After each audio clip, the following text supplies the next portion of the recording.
Advertisement,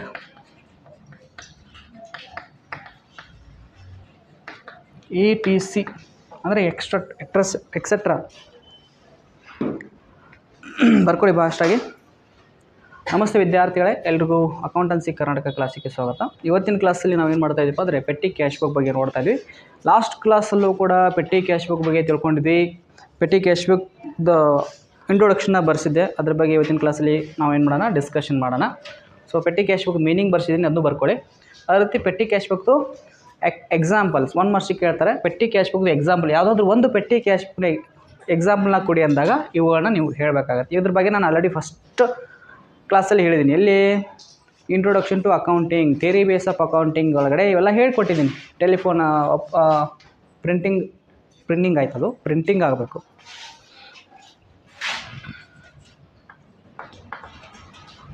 so ಇದ್ರ ಬಗ್ಗೆ stationery ಅಂದ್ರೇನು, ಪೋಸ್ಟೇಜ್ ಅಂದ್ರೆ, ಟೆಲಿಫೋನ್ ಬಿಲ್ ಅಂದ್ರೇನು, ಕಾರ್ಟೇಜ್ ಅಂದ್ರೇನು, ವೇಜಸ್ ಅಂದ್ರೇನು, ಇವುಗಳ ಬಗ್ಗೆ ಸ್ಮಾಲ್ ಆಗಿ ಏನು ಮಾಡಿದ್ವಿ ಅಂದರೆ ಆಲ್ರೆಡಿ ನಾವು ಡಿಸ್ಕಷನ್ ಮಾಡಿದ್ವಿ. ಮತ್ತೆ ಒಂದ್ಸರಿ ಡಿಸ್ಕಷನ್ ಮಾಡೋಣ. ಅದಕ್ಕಿಂತ ಮುಂಚೆ ನಿನ್ನೆ ಬರೆಸಿರುವಂತಹ ಅಥವಾ ಲಾಸ್ಟ್ ಕ್ಲಾಸಲ್ಲಿ ಬರೆಸಿರುವಂತಹ ಸ್ವಲ್ಪ ಇಂಟ್ರೊಡಕ್ಷನ್ನ ಓಪನ್ ಮಾಡಿ ಎಲ್ಲ ವಿದ್ಯಾರ್ಥಿಗಳೇ. ಸೊ ಇನ್ ಎವ್ರಿ ಆರ್ಗನೈಜೇಷನ್ ಏನಂತ ಕೊಟ್ಟಿದ್ದಾರೆ, in every organisation a large number of small payments such as postage, telephone bill, cartage, conveyance, other expenses are made. These are generally repetitive nature. ಏನು ಹೇಳ್ತಾರೆ ಅಂದರೆ ಆರ್ಗನೈಜೇಷನ್ ಒಳಗಡೆ in every ಯಾವುದೇ ಒಂದು organisation ಮತ್ತು ಕೆಲವೊಂದಿಷ್ಟು ಆರ್ಗನೈಜೇಷನ್ ಬರ್ತವೆ. ಫಾರ್ಮ್ಸ್ ಆಫ್ ಬಿಸ್ನೆಸ್ ಆರ್ಗನೈಜೇಷನ್ಸ್ ಯಾವ ಬರ್ತವೆ? ಪ್ರಥಮ PUC business steadily second chapter ವ್ಯವಹಾರ ಸಂಘಟನೆಯ ಪ್ರಕಾರಗಳು ಅಂತ ಬರ್ತಾವೆ. ಇಂಗ್ಲೀಷಲ್ಲಿ ಫಾರ್ಮ್ಸ್ ಆಫ್ ಬಿಸ್ನೆಸ್ ಆರ್ಗನೈಜೇಷನ್ ಅಂತ ಕರಿತೀವಿ. ಸೊ ಅಲ್ಲಿ ಏಕ ವ್ಯಕ್ತಿ ಅಂತ ಬರುತ್ತೆ, ಪಾಲುದಾರಿಕೆ ಅಂತ ಬರುತ್ತೆ, HUF ಹಿಂದೂ ಅವಿಭಕ್ತ ಕುಟುಂಬ ಅಂತ ಬರುತ್ತೆ, ಆಮೇಲೆ ಸಹಕಾರಿ ಸಂಘಗಳು ಅಂತ ಬರ್ತವೆ, ಕೂಡು ಬಂಡವಾಳ ಕಂಪ್ನಿ ಅಂತ ಬರುತ್ತೆ. ಅಂಡರ್ಸ್ಟ್ಯಾಂಡ್ ಕಲ್ತಿದ್ದೀರಲ್ಲ? ಸೊ ಎಲ್ಲ ಫಾರ್ಮ್ಸ್ ಆಫ್ ಬಿಸ್ನೆಸ್ ಆರ್ಗನೈಜೇಷನ್, ವ್ಯವಹಾರಗಳಲ್ಲಿ ಪ್ರಕಾರಗಳು, ವ್ಯವಹಾರ ಸಂಘಟನೆ ಪ್ರಕಾರ. ಅದೇ ರೀತಿ ಇಲ್ಲೂ ಕೂಡ ಇನ್ ಎವ್ರಿ ಆರ್ಗನೈಜೇಷನ್, ಎಲ್ಲ ರೀತಿಯ ಆರ್ಗನೈಜೇಷನ್ಸಲ್ಲಿ a large number of small payments, ಸಣ್ಣ ಪೇಮೆಂಟ್ಗಳು ಆಗ್ತಾವೆ, ಪದೇ ಆಗ್ತಾವೆ.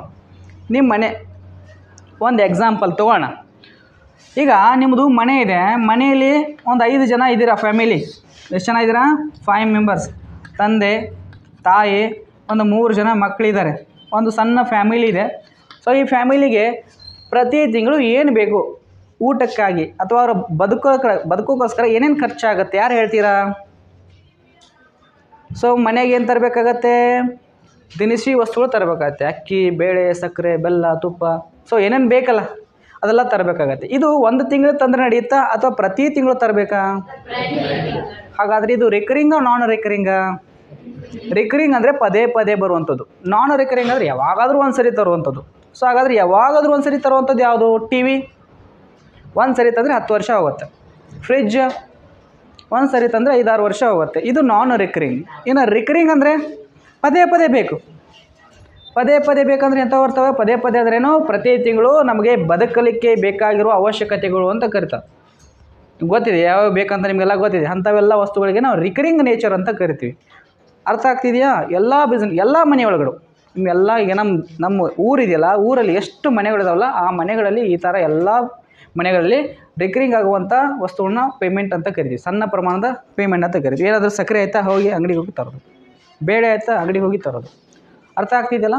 ಸೊ ಸೋಪು ಏನೇನು ಬೇಕಲ್ಲ, ತಲೆಗಚ್ಚುಗೆ ಎಣ್ಣೆ, ಅಡುಗೆ ಎಣ್ಣೆ, ಏನೇನು ಬೇಕಲ್ಲ ಅದು ಪದೇ ಕಂಪ್ಲೀಟ್ ಆಯ್ತಂದರೆ ಅದನ್ನು ತರ್ತಾ ಇರ್ತೀವಿ. ಸೊ ಅದೇ ಹೇಳಿದರೆ ನೋಡಿ, ಇನ್ನೊಂದ್ಸರಿ ನಾನು ಇಂಟ್ರೊಡಕ್ಷನ್ ಹೋಗ್ತಿದ್ದೀನಿ. In every organisation in a large number of small payments such as postage. ಅದೇ ರೀತಿ ಸಂಸ್ಥೆಯಲ್ಲೂ ಕೂಡ ಪೋಸ್ಟೇಜ್ ಪ್ರತಿದಿನ ಪೋಸ್ಟ್ ಮಾಡ್ತಾ ಇರ್ತಾರೆ. ಪೋಸ್ಟ್ ಗೊತ್ತಿದೆಯಲ್ಲ, ನಮ್ಮ ಕಾಲೇಜಲ್ಲಿ ನಾವು ಪೋಸ್ಟ್ ಮಾಡ್ತೀವಿ, TCಗಳು ಬರ್ತಾ ಇರ್ತವೆ. ಅದೇ ರೀತಿ ಅಲ್ಲೂ ಕೂಡ ಏನಾಗುತ್ತೆ, ಪೋಸ್ಟೇಜು, ಟೆಲಿಫೋನ್ ಬಿಲ್ ಇರುತ್ತೆ, ಕಾರ್ಟೇಜ್ ಬರ್ತಾ ಇರುತ್ತೆ, ಕನ್ವೇನ್ಸ್ ಅಂತ ಬರುತ್ತೆ. ಇನ್ನು ಬಹಳಷ್ಟು ಎಕ್ಸ್ಪೆನ್ಸ್ಗಳಿದಾವೆ ಇಲ್ಲಿ ನೋಡಿ. ಟೆಲಿಫೋನ್ ಬಿಲ್ಲು, ಕಾರ್ಟೇಜು, ಕೂಲಿ, ಪೋಸ್ಟೇಜ್, ಸ್ಟೇಷ್ನರಿ ಅಂತೂ ಬೇಕೇ ಬೇಕು ಪದೇ. ಟ್ರಾವೆಲಿಂಗ್ ಒಂದು ನಮ್ಮ ಸಂಸ್ಥೆ ಒಬ್ಬ ಬೇರೆ ಕಡೆ ಹೋಗ್ತಾ ಇದ್ದಾನೆ, ಅಲ್ಲಿಂದ ಇಲ್ಲಿ ಬರ್ತಾ ಇದ್ದಾನೆ. ನಮ್ಮ ಒಂದು 5-6 ಬ್ರಾಂಚಸ್ ಇದ್ದಾವೆ, ಆ ಬ್ರಾಂಚಿಂದ ಇಲ್ಲಿ ಬರ್ತಾ ಇದ್ದಾನೆ, ಈ ಬ್ರಾಂಚಿಂದ ಅಲ್ಲಿ ಹೋಗ್ತಾ ಇದ್ದಾನೆ, ಅದು ಖರ್ಚು ಇರುತ್ತೆ. ಇಂಥವೆಲ್ಲ ಖರ್ಚುಗಳಿಗೆ small payment of such as ಅಂತ ಕರೀತಾರೆ. Postage, telegram, cartage, conveyance and other expenses. These are generally repetitive in nature. Repetitive ಅಂದರೆ ಪದೇ ಬರುವಂಥದ್ದು ಒಂದು ನೇಚರ್ ಇದೆ. If all these payments are handled by the chief cashier. ಇದನ್ನು ಯಾರು ಅಂದರೆ ಒಂದು ವೇಳೆ ಚೀಫ್ ಕ್ಯಾಶಿಯರ್ ನಿನ್ನೆ ಹೇಳಿದ್ನಲ್ಲ, ಒಬ್ಬ ಕ್ಯಾಶಿಯರ್ ಇರ್ತಾನೆ, ಮೇನ್ ಕ್ಯಾಶಿಯರ್. ಇಲ್ಲಿ ತಗೋಣ, ಒಂದು ಸಂಸ್ಥೆ ಇದೆ, ಈ ಸಂಸ್ಥೆ ಒಳಗಡೆ ಒಬ್ಬ ಮೇನ್ ಕ್ಯಾಶಿಯರ್ ಅದಾನೆ. ಈ ವ್ಯಕ್ತಿ ಇಲ್ಲಿ ತನ್ನ ಆಫೀಸಲ್ಲಿ ಏನು ಮಾಡ್ತಾನೆ, ಮೇನ್ ಕ್ಯಾಶಿಯರ್ ಅಂತ ತಿಳ್ಕೊಂಡು. ಮೇನ್ ಕ್ಯಾಶಿಯರ್ ಏನು ಮಾಡ್ತಾನಪ್ಪ ಅಂದರೆ ಪದೇ ಪದೇ ಇಂಥವಕ್ಕೆಲ್ಲ ಏನು ಮಾಡ್ತಿರ್ತಾನೆ, ಅಮೌಂಟ್ ಕೊಡ್ತಿರ್ತಾನೆ. ಸೊ ಅವ್ನು ಕೊಡೋದ್ರಿಂದ ಏನಾಗುತ್ತೆ, ಪ್ರಾಬ್ಲಮ್ಸ್ ಕ್ರಿಯೇಟ್ಸ್ ಆಗುತ್ತೆ. ಪದೇ ಪದೇ ಬರೋದು, ಅಮೌಂಟ್ ತೊಗೊಳೋದು ಹೋಗೋದು, ಅಮೌಂಟ್ ತೊಗೊಳೋದು ಹೋಗೋದು. ಸೊ ಏನು ಮಾಡ್ತೀರಾ, ಮನೇಲಿ ನಿಮ್ಮ ತಂದೆ ಏನು ಮಾಡ್ತಾನಪ್ಪ ಅಂದರೆ ಫ್ಯಾಮಿಲಿಗಂತ ಏನು ಮಾಡ್ತಾರೆ ಅಂದರೆ, ಈ ವೈಫ್ ಕಡೆ 5,000 ರೂಪಾಯಿ ಕೊಟ್ಟಿರ್ತಾನೆ. ಎಷ್ಟೋ 5,000 ರೂಪಾಯಿ ಕೊಟ್ಟಿರ್ತಾನೆ. ನಾನು ಪದೇ ಪದೇ ಕೇಳಬೇಡ, ನಿಂಗೆ ಏನಾದರೂ ಸಂತೆ ಬೇಕು ಅಂದರೆ ಅದರಿಂದನೇ ಖರ್ಚು ಮಾಡು ಅಂತ ಕೊಟ್ಟಿರ್ತಾನೆ. ಕೊಟ್ಟಿದ್ದ ಇದು ಖರ್ಚು ಆಗ್ತಾಯಿದೆ. ಕೊಡಲಿಲ್ಲ ಅಂದರೆ ಏನಾಗ್ತಿತ್ತು, ಪದೇ ಪದೇ ಅವ್ರ ಹತ್ರ ಕೇಳೋದು, ಸರ್ ಇಷ್ಟು ಬೇಕು, ಅದು ಬೇಕು, ಇದು ಬೇಕು ಅಂತ ಹೇಳಿ ಅವ್ರ ಹತ್ರ ತಲೆ ತಿನ್ನೋಕ್ಕೆ ಸ್ಟಾರ್ಟ್ ಆಗುತ್ತೆ. ಅದೇ ರೀತಿ ಕ್ಯಾಶಿಯರ್ಗೂ ಕೂಡ ಅದು ಹೆಡ್ಡೇಕ್ ಆಗಬಾರ್ದು ಅಂತ ಹೇಳಿಬಿಟ್ಟು ಮುಂದೆ ನೋಡಿ, if all these payments are handled by chief cashier and recorded in the main cash book, the procedure is found very cumbersome. ಅಂದರೆ ಏನು, ಭಾಳ ಏನಾಗುತ್ತೆ ಅಂದರೆ ಪ್ರಾಬ್ಲಮ್ ಆಗೋಕ್ಕೆ ಸ್ಟಾರ್ಟ್ ಆಗುತ್ತೆ. ಪ್ರತಿ ಸಾರಿ ಆ ಒಂದು ಅಮೌಂಟನ್ನು ತೆಗೆದುಕೊಳ್ಳೋದ್ರಿಂದ ಪ್ರತಿ ಸಾರಿ ಪ್ರಾಬ್ಲಮ್ ಆಗುತ್ತೆ. ಈ chief cashier may be overburdened and main cash book may be very bulky. ಪದೇ ಪದೇ ಆ ಕ್ಯಾಶ್ ಬುಕ್ಕಲ್ಲಿ ಆ ಸಣ್ಣ ಪುಟ್ಟ ಖರ್ಚುಗಳನ್ನ ಎಂಟ್ರಿ ಮಾಡೋದ್ರಿಂದ ಅದೇನಾಗುತ್ತೆ, ಕ್ಯಾಶ್ ಬುಕ್ಕು ಸಣ್ಣದಿದ್ದದು ದೊಡ್ಡದಾಗಕ್ಕೆ ಸ್ಟಾರ್ಟ್ ಆಗುತ್ತೆ. ಅಂದರೆ ವೆರಿ ಬಲ್ಕಿ ಆಗುತ್ತೆ. ಬಲ್ಕಿ ಅಂದರೆ ಹೆಚ್ಚಾಗೋದು, ದೊಡ್ಡದಾಗೋದು. ಸೊ ಅವುಗಳನ್ನು ತೆಗೆದು ಹಾಕೋಕ್ಕೆ ಏನು ಮಾಡ್ತಾರಪ್ಪ ಅಂದರೆ, ಅಲ್ಲಿರುವಂಥ ಒಂದು ಹೆಡ್ ಕ್ಯಾಶಿಯರ್ ಏನು ಮಾಡ್ತಾನಪ್ಪ ಅಂದರೆ ಒಂದು ಸೆಪ್ರೇಟ್ ಒಂದು ಅಕೌಂಟನ್ನು ಮೇಂಟೈನ್ ಮಾಡ್ತಾನೆ. ಆ ಅಕೌಂಟ್ ಯಾವುದು, ಪೆಟ್ಟಿ ಕ್ಯಾಶ್ ಬುಕ್. ಆ ಪೆಟ್ಟಿ ಕ್ಯಾಶ್ ಬುಕ್ಗೆ ಒಬ್ಬ ಕ್ಯಾಶಿಯರ್ನ ಮೇಂಟೈನ್ ಮಾಡ್ತಾರೆ, ಪೆಟ್ಟಿ ಕ್ಯಾಶಿಯರ್ ಅಂತ ಮೇಂಟೈನ್ ಮಾಡ್ತಾರೆ. ಅರ್ಥ ಆಗ್ತಿದೆಯಾ? ಅದನ್ನೇನು ಹೇಳಲ್ಲ, ಸಿಂಪಲಾಗಿ ಹೇಳ್ತೀನಿ. ನಾನು ಹೆಡ್ ಕ್ಯಾಶಿಯರ್, ನಾನೇನು ಮಾಡ್ತೀನಿ, ನನ್ನ ಕೆಲಸಗಳನ್ನು ಸ್ವಲ್ಪ ನಿಯಂತ್ರಣ ಇಟ್ಕೊಳ್ಳೋಕ್ಕೆ, ಅಥವಾ ನನ್ನ ಕೆಲಸದಲ್ಲಿ ಪದೇ ಪದೇ ಅಂಥ ಖರ್ಚುಗಳನ್ನ ಎಂಟ್ರಿ ಮಾಡೋಕ್ಕೆ ನನಗೆ ಸಾಧ್ಯ ಇಲ್ಲ. ನಾನೇನು ಮಾಡ್ತೀನಿ, ಅದಕ್ಕಾಗಿ ಏನು ಮಾಡ್ತೀನಿ, ನನ್ನ ಜೊತೆಗೆ ಇನ್ನೊಬ್ಬ ಕ್ಯಾಶಿಯರ್ನ ನೇಮಕ ಮಾಡ್ಕೊಳ್ತೀನಿ. ಅವನ ಹೆಸರೇನು, ಪೆಟ್ಟಿ ಕ್ಯಾಶಿಯರ್. ಅವನಿಗೊಂದು ಸೆಪ್ರೇಟ್ ಅಕೌಂಟ್ನ ಪ್ರಿಪೇರ್ ಮಾಡೋಕ್ಕೆ ಹೇಳ್ತೀನಿ. ಅದಕ್ಕೆ ಏನಂತ ಕರಿತೀವಿ, ಪೆಟ್ಟಿ ಕ್ಯಾಶ್ ಬುಕ್. ಅವನಿಗೆ ಸ್ವಲ್ಪ ದುಡ್ಡು ಕೊಡ್ತೀನಿ, ಅವ್ನಿಗೆ ಹೇಳ್ತೀನಿ, ನೋಡಪ್ಪ ಪದೇ ಪದೇ ನನ್ನ ಹತ್ರ ಬರಬೇಡ, ನಾನು ದುಡ್ಡು ಕೊಡಲ್ಲ, ಒಂದೇ ಸರಿ ಕೊಡ್ತೀನಿ, ನೀನು ಏನಾದರೂ ಸಣ್ಣ ಪುಟ್ಟ ಖರ್ಚುಗಳಿದ್ರೆ ಅದರಿಂದ ಖರ್ಚು ಮಾಡು ಅಂತ ಹೇಳಿ ಅವನಿಗೆ ಆರ್ಡರ್ ಮಾಡಿ ಅದನ್ನು ಸೆಪ್ರೇಟ್ ಅಕೌಂಟ್ ಮಾಡಿದ. ಅರ್ಥ ಆಯ್ತಾ, ತಿಳಿತಾ? ಇದ್ರ ಬಗ್ಗೆ ಆಮೇಲೆ ನೋಡೋಣ. ಸೊ ಫಸ್ಟ್ ಎಲ್ಲಿ ಬರೋಣ, petty cash book. Petty cash book ಇಲ್ಲಿದೆ. ಸೊ ಹಾಗಾಗಿ petty cash book is a subsidiary cash book. Right or wrong? Subsidiary book. ಆದರೆ ಸಬ್ಸಿಡರಿ ಕ್ಯಾಶ್ ಬುಕ್ ಯಾವುದಿದು, ಸಬ್ಸಿಡರಿಯಲ್ಲಿ ಕ್ಯಾಶ್ ಬುಕ್ಕಲ್ಲಿ ಒಂದು ಪ್ರಕಾರ. Petty cash book is a subsidiary cash book which is used. ಅಂದರೆ ಇದನ್ನು ಎದಕ್ಕೆ ಯೂಸ್ ಮಾಡ್ತಾರೆ ಅಂದರೆ, ರೆಕಾರ್ಡ್. ಏನನ್ನ ರೆಕಾರ್ಡ್ ಮಾಡೋಕ್ಕೆ, ಆಲ್ ಪೆಟ್ಟಿ ಅವ್ರ ಸ್ಮಾಲ್ ಎಕ್ಸ್ಪೆನ್ಸಸ್, ಸಣ್ಣ ಎಕ್ಸ್ಪೆನ್ಸಸ್ಗಳನ್ನ ರೆಕಾರ್ಡ್ ಮಾಡೋಕ್ಕೆ. ಇಲ್ಲಿ ಇನ್ಕಮ್ಗಳನ್ನ ರೆಕಾರ್ಡ್ ಮಾಡಲ್ಲ. Can petty cash book record the incomes? Yes or no? Can petty cash book record the every incomes? ಒಂದು ಕ್ವಶನ್ ಕೇಳಿದ್ರು ಎಕ್ಸಾಮಲ್ಲಿ. ಪೆಟ್ಟಿ ಕ್ಯಾಶ್ ಬುಕ್ಕು ಇನ್ಕಮ್ಗಳನ್ನ ರೆಕಾರ್ಡ್ ಮಾಡುತ್ತಾ, ಇಲ್ಲ ಅಥವಾ ಹೌದಾ? ಇಲ್ಲ, ಓನ್ಲಿ ಎಕ್ಸ್ಪೆನ್ಸಸ್ಗಳನ್ನ ಮಾತ್ರ ರೆಕಾರ್ಡ್ ಮಾಡುತ್ತೆ. ಅದಕ್ಕಾಗಿ ಹೇಳಿದರೆ small expenses are petty expenses. Examples of petty expenses, 1 marks question.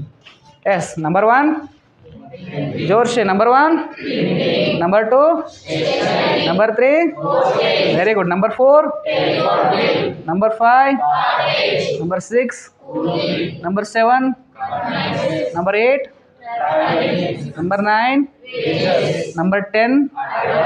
Okay, ಕೆಲವೊಂದು ವಿದ್ಯಾರ್ಥಿಗಳಿಗೆ ಕನ್ಫ್ಯೂಸ್ ಇದೆ ಇಲ್ಲಿ. ಸರ್ ಎಲ್ಲ ಒಂದು ಸ್ವಲ್ಪ ಅರ್ಥ ಆಗ್ತಿದೆ, 10 ನಮಗೆ ಅರ್ಥ ಆಗಿಲ್ಲ ಅನ್ಕೋಬೋದಲ್ಲ ನೀವು. ಪ್ರಿಂಟಿಂಗ್ ಅಂದರೆ ಅರ್ಥ ಆಯಿತು, ಇದಂತೂ ಎಲ್ಲರಿಗೂ ನಿಮ್ಗೆ ಗೊತ್ತಿದೆ. ಪ್ರಿಂಟ್ ಅಂದರೆ ಏನು, ಬೇಕಾಗಿರುವಂಥ ಪ್ರಿಂಟ್ಗಳನ್ನ ಜೆರಾಕ್ಸ್ ಹೊಡ್ಕೊಂಬರೋದು. 5 ರೂಪಾಯಿ, 10 ರೂಪಾಯಿ, 20 ರೂಪಾಯಿ ಆಗುತ್ತೆ. ಸಣ್ಣ ಅಮೌಂಟ್ ತಾನೆ, ಏನು ಕೋಟಿಗಟ್ಟಲೆ ಆಗುತ್ತೆ ಪ್ರಿಂಟಿಂಗ್?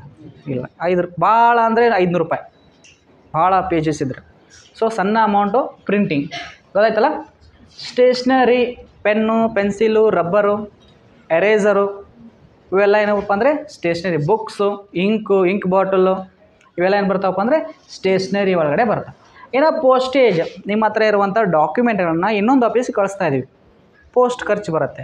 ಸ್ಪೀಡ್ ಪೋಸ್ಟ್ ಬರುತ್ತೆ, ರಿಜಿಸ್ಟರ್ ಪೋಸ್ಟ್ ಬರುತ್ತೆ, ಆಮೇಲೆ ಜನರಲ್ ಪೋಸ್ಟ್ ಬರುತ್ತೆ. ಇವೆಲ್ಲ ಪೋಸ್ಟೇಜಲ್ಲಿ ಬರುತ್ತೆ. ಅಂಡರ್ಸ್ಟ್ಯಾಂಡ್?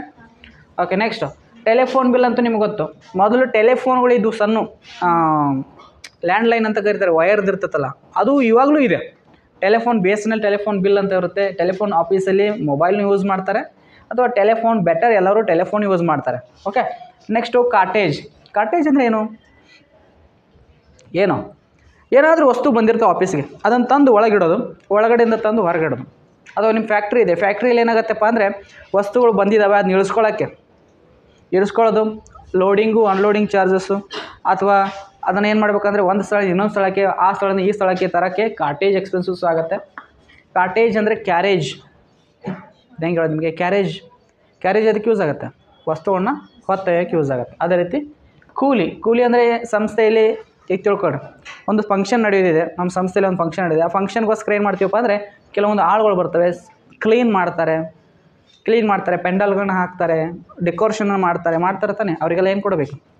ಸ್ಯಾಲ್ರಿ ಕೊಡ್ತೀರಾ, ವೇಜಸ್ ಕೊಡ್ತೀರಾ? ವೇಜಸ್ ಯಾರಿಗೆ ಕೊಡ್ತಾರೆ, ಸ್ಯಾಲ್ರಿ ಯಾರಿಗೆ ಕೊಡ್ತಾರೆ?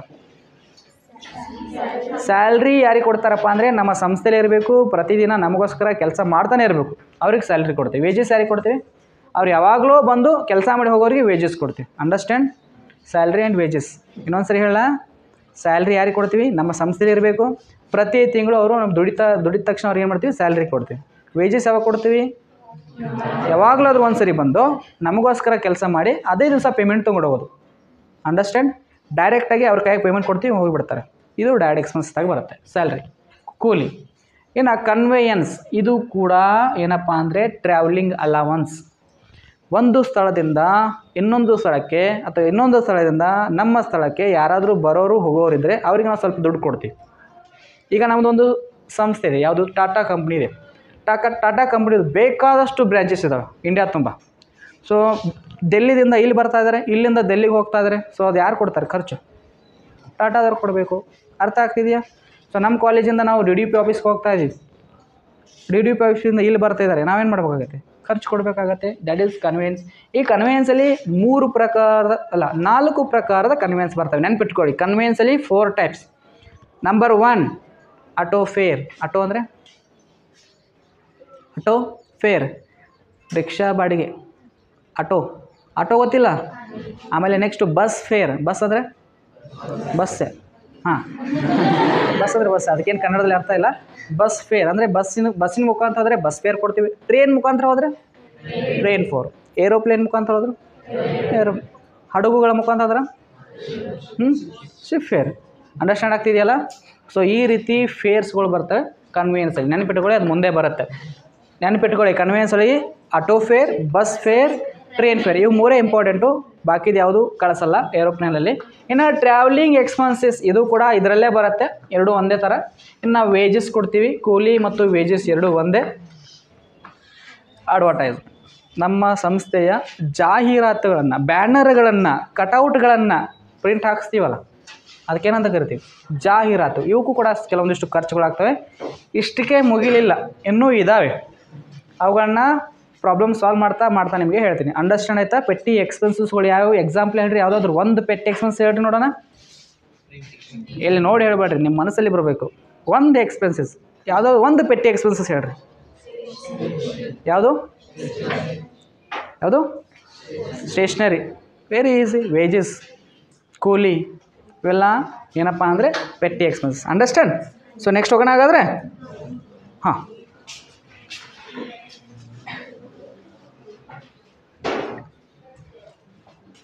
Types of petty cash book. ಈ ಪೆಟ್ಟಿ ಕ್ಯಾಶ್ ಬುಕ್ಕಲ್ಲಿ ಮತ್ತೆ 2 ಪ್ರಕಾರದ ಪೆಟ್ಟಿ ಕ್ಯಾಶ್ ಬುಕ್ ಬರ್ತದೆ.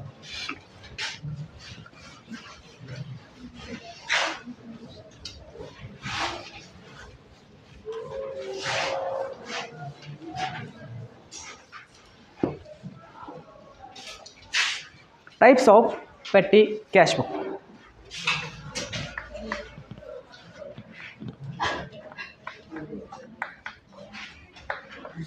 Types of petty cash book. So ಅದರಲ್ಲಿ number 1 simple petty cash book.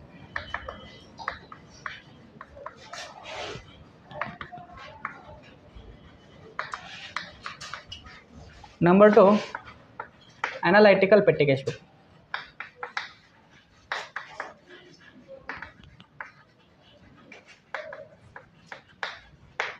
Simple petty cash book, analytical petty cash book. Okay, ಈಗೇನು ಮಾಡೋಣ ನಾವು? First number 1 simple petty cash book heading hockey.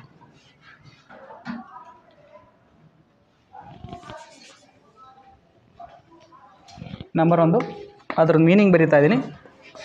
The petty cash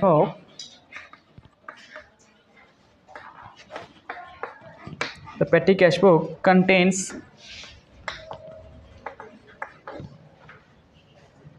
contains only one amount column.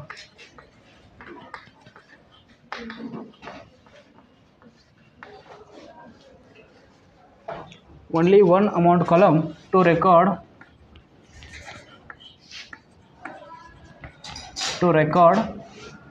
only one amount column to record all kinds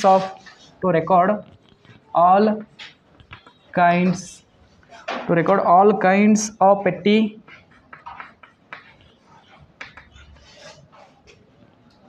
petty payments.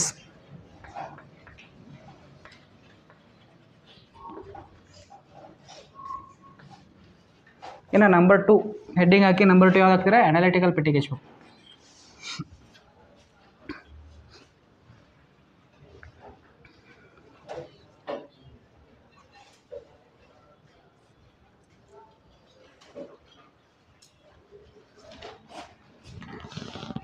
Number 2, the analytical petty cash book, which contains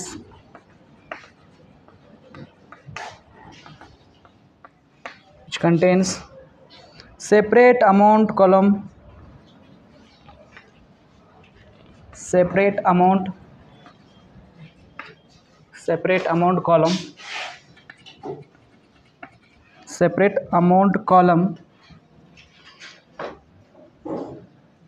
for each class of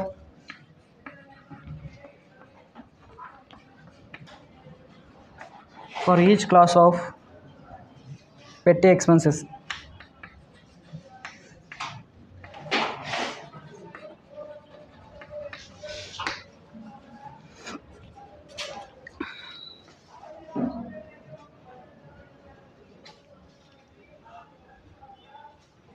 ಒಂದು ಸಣ್ಣ problem ತೊಗೊಳ್ತೀನಿ ಇಲ್ಲೇ. Number 1, stationery 2000. Number 2, wages 6000. Number 3, ಕೂಲಿ 3000. Printing 4000. ಎಷ್ಟು? ಇದೊಂದು ಸಣ್ಣ problem ಇದೆ. ಇದ್ರ ಬಗ್ಗೆ ಎಕ್ಸ್ಪ್ಲೈನ್ ಮಾಡಬೇಕಾದ್ರೆ 2 ಥರ ಪೆಟ್ಟಿ ಕ್ಯಾಶ್ ಬುಕ್ ಅದಾವೆ. ಒಂದು ಸಿಂಪಲ್ ಪೆಟ್ಟಿ ಕ್ಯಾಶ್ ಬುಕ್, ಇನ್ನೊಂದು ಅನಾಲಿಟಿಕಲ್ ಪೆಟ್ಟಿ ಕ್ಯಾಶ್ ಬುಕ್. ಈಗ ಸಿಂಪಲ್ ಪೆಟ್ಟಿ ಕ್ಯಾಶ್ ಬುಕ್ನ ಸಾಲ್ವ್ ಮಾಡ್ತಾ ಇದ್ದೀನಿ.